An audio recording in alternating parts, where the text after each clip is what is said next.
Hi guys, so quick disclaimer, I know I've never made English videos on this channel, and the people who've been here for a while know that I'm German, and so my English isn't perfect, but I try.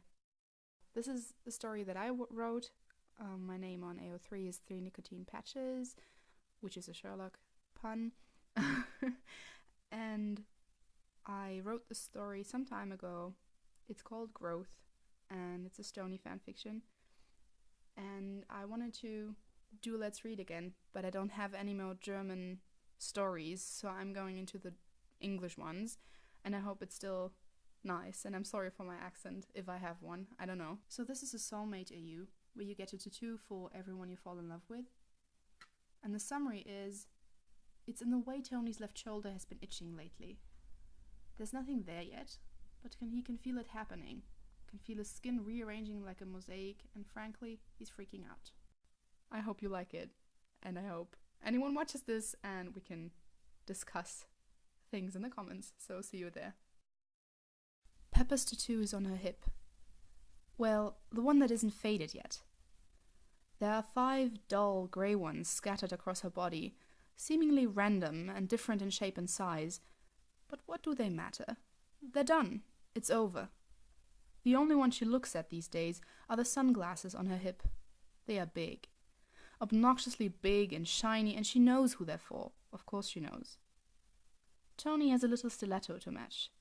Right there on his ankle, bright blue and sparkly, and the first time he showed her, he nearly apologized. It's hideous, and they both know, but it means love, so who's gonna complain? Understandably, no one's happy when the sunglasses start losing color. At first, it isn't even visible. The fade from black to grey barely noticeable, but then the grey becomes off-white and the glass loses its shine, and Tony leaves, a bright blue stiletto still sparkling on his skin. But Tony's fine, he said. It's fine. He's fine. He's always fine. And Pepper sighs and strokes the steering wheel on the back of her hand that just appeared the day before. Tony is fine. It takes about a year for the stiletto to fade. A few times Tony thinks it must be over now, when the heel loses some of its sparkle, or when the bright blue turns a bruised purple, but no. It always comes back, with a tilt of her head or the freckles on her nose. Tony doesn't love easy. The stiletto is his only tattoo, and he lets the world know that he likes it that way. Of course he doesn't, not really, but what does it matter? He has everything he needs, materially, and lately even the rest looks somewhat promising. Natasha moved her stuff into the tower a few weeks ago. Clint followed soon after. He doesn't really get what their deal is. They share a tattoo, a striking blue eye and a curl of red hair, but it's long since faded and they don't seem to care. Bruce has one, right behind his ear. Tony notices at breakfast once, but doesn't dare to ask. Some secrets are better to keep. Especially tiny spiders.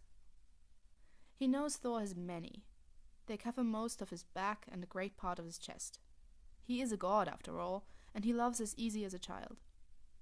Still, the most prominent one sits above his heart, a golden horn and icy shards.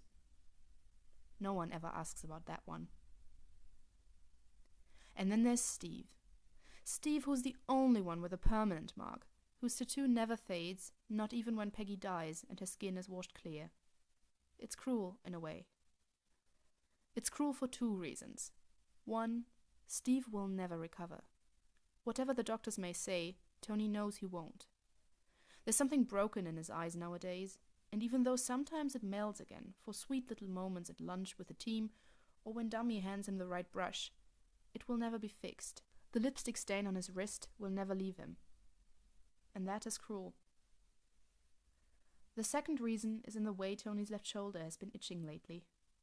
There's nothing there yet, but he can feel it happening, can feel his skin rearranging like a mosaic, and frankly, he's freaking out. The first root appears on a Monday, while they're training on the roof of Avengers Tower. Tony's aim has been lacking, and he wants to test the new upgrade for the suit. Steve throws a water balloon in the air with a whoop, and grins a carefree smile when Tony hits it dead on, the remains of their makeshift target raining down on Steve's head. His shoulder twitches in pain when Steve giggles, and he freezes. Steve notices, of course. "Are you okay, Tony? What's wrong?" But Tony smiles and shrugs it off. Later, in his own quarters, he can't get his shirt off quick enough. And there it is, a small brown root, still growing on his skin. By morning, the root has a stem and a few twigs, little leaves are sprouting from its biggest branches, and it looks like it may grow onto his chest. He supposes it's pretty. It could have been much worse. A shield on his face, or wings on his ears, or whatever else Tony's sleep-deprived brain had dreamed up ever since his skin started itching. It's nice. By evening, he doesn't think it's nice anymore. It just won't stop growing. The stem reaches well past his collarbone now. The branches are encircling his arc reactor as if they're trying to cradle it in a bed of leaves, and there are small flowers blooming on some of them. It looks like he walked right through a hippie dreamland. He puts his shirt on and forgets about it for the day. Until he gets reminded rather forcefully. Naturally, it's Natasha who notices first. They're having a quiet evening for once. The lounge smells of takeaway pizza and curry, and everyone's more or less asleep. Tony is listening to Steve's tale of his newest painting, including a detailed explanation for the streaks of paint the process has left on his arm that just won't go away, when Natasha's hand suddenly shoots up and catches Tony's elbow. Her eyes turn into slits as she focuses on his shoulder, where his shirt is not quite covering the beginnings of a few roots. "What's that?" she asks, but it's not really a question, and it doesn't sound like one. The room goes even quieter than before. Tony attempts a laugh, but it comes out like a cough, and now everyone's staring at him. "It's my new tattoo, you like it?" She raises a perfect eyebrow, but it's Clint who says something first. "Whoa, when did that happen? You dog, have you been seeing someone?" "Yes, Fury, we're getting married next month." "What?" Tony sighs and stands up, disentangling himself from Steve's legs that somehow always end up on his lap. "Look, it doesn't matter." "But, Clint, it doesn't matter, that's all." The others share a few glances. Steve is frowning, Bruce is scratching absent-mindedly at a spot behind his ear, Thor is trying to fit a whole slice of pizza into his mouth.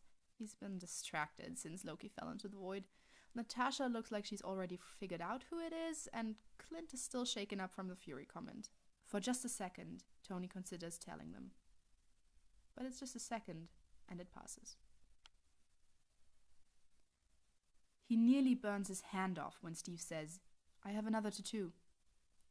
But Dummy catches the blowtorch before it sets everything on fire. "How long have you been there?" Steve smiles slightly. "You didn't hear anything I just said, did you?" Tony turns around and really looks at Steve. He's nervous, that much is obvious. Hopeful, maybe, like someone who's desperately holding on to something, but trying to let go at the same time. It doesn't seem to be working. Sorry, could you repeat that?" "Long or short version?" Tony scratches at the streak of oil on his cheek. "Short, for now?" Steve nods and blushes and then squares his shoulders like he's posing for a magazine. "I have another tattoo." Tony's heart does a backflip. You really? How does that work? I mean," he gestures to his wrist and where the lipstick is still clearly bright red and shiny. Steve shrugs. "I don't know. I just got another tattoo and that's it." "Okay, so let's just ignore the scientific impossibility of that. Nice. Then why are you telling me? Shouldn't you be with the one it's... Oh.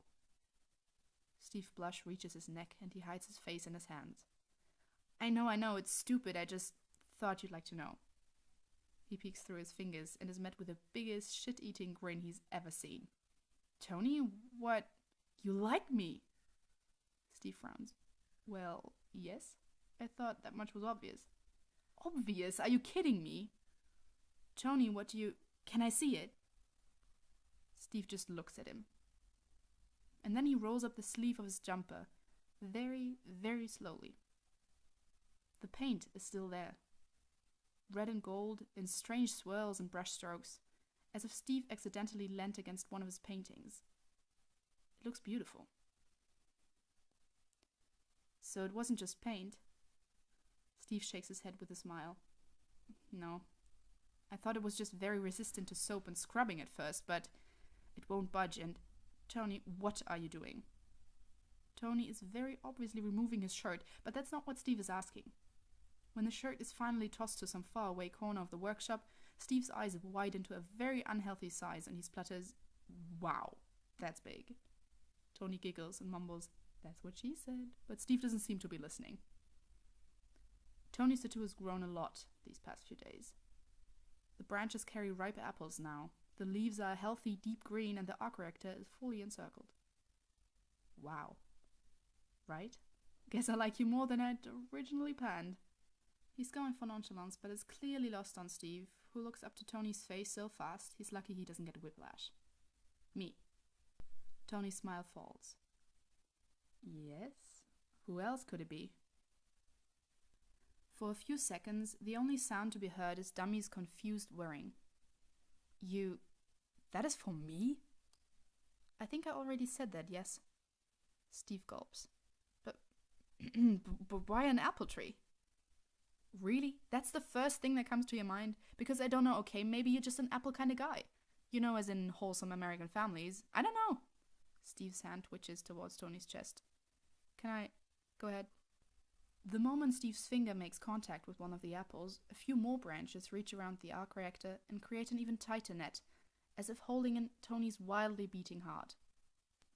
Steve sucks in a sharp breath. It's still growing. Tony smiles. Anything I could say to that would surpass the limit of sap I can take for a day. Steve's blush deepens, and he raises his head to meet his eyes. Say it anyway. I think if I'm very unlucky, it might never stop growing. At least if I manage to keep you around. There's something beneath his words, something he doesn't dare to say, but Steve hears it anyway. The paint on his right forearm pulses in deep red to the beat of his heart, and he smiles when a few sprinkles of gold extend up to his elbow. I think you'll do just fine. Over the years, their tattoos grow. Steve's gains colors, a diverse palette of Anthony Stark, the brown of his eyes on his upper arm, a few sprinkles of grey in the deep chestnut on his wrist, darker patches of skin on his shoulder, and the dusty rose of his lips right over his elbow, until he has a complete sleeve of brown and red and gold and every other color that is Tony Stark. He loves wearing tank tops now, although Darcy declared it a crime in fashion about 2 weeks in. Tony only smiles. He smiles a lot these days, can't bring himself to stop when his apple tree grows stronger every day, leaves bright and branches thick, and when the little daughter says daddy for the first time, and the swings appear, and the strongest one, and when tattooed birds settle down in the shelter of his chest, the second set of swings already itching on his skin. And when Steve hugs him tight on the day of Pepper's wedding and asks if he's okay, he touches his chest where his arc reactor lies safe and sound in a bed of leaves and apples, and says he's fine. And for the first time, it's not a lie. So that's it, guys. I hope you liked it. And to my German Subscribers, ich sehe euch dann im nächsten Video. Bis bald. Turns a bruised purple. Bruised. And grins a carefree.